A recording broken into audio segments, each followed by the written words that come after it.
દર્શક મિત્રો, આપ જોઈ રહ્યા છો ગુજરાતની એક એવી ચેનલ કે જે તમારા શહેરના પળે પળના સમાચારો તમારા સુધી પહોંચાડે છે.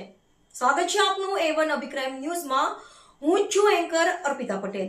કચ્છના ગાંધીધામમાં 2 મહિના પહેલા બનેલા રોડ પરથી સિમેન્ટ ઉખડી ગઈ. ગાંધીધામ મહાનગરપાલિકા વિસ્તારમાં લોક સુવિધા માટે બનાવવામાં આવતા કરોડો રૂપિયાના વિકાસ કામોની ગુણવત્તા સામે ફરી એકવાર મોટો સવાલ ઊભો થયો છે.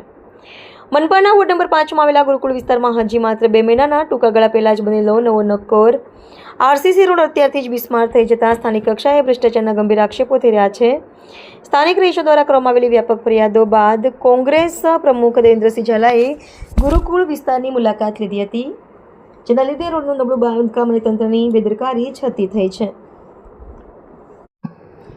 સ્થાનિક રહીશો દ્વારા કરવામાં આવેલી વ્યાપક ફરિયાદો બાદ કોંગ્રેસ પ્રમુખ દેવેન્દ્રસિંહ ઝાલાએ ગુરુકુળ વિસ્તારની મુલાકાત લીધી હતી. તેમણે રોડની દુર્દશા અંગે જણાવ્યું હતું કે સામાન્ય વહીવટ અને નબળા મટીરિયલના કારણે રોડ પરથી ઉપરનું સિમેન્ટનું પડ આખે આખું ઉખડી ગયું છે, જેના લીધે રોડનું નબળું બાંધકામ અને તંત્રની બેદરકારી છતી થઈ છે. માત્ર 2 જ મહિનામાં રોડ ધોવાઈ જતાં પ્રજાના ટેક્સના પૈસાનો સરેઆમ વેડફાટ થયો હોવાનું લોકો પણ કહી રહ્યા છે.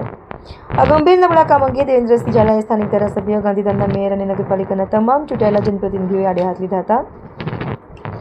રિપોર્ટર ભરત ઠાકોર, કચ્છ.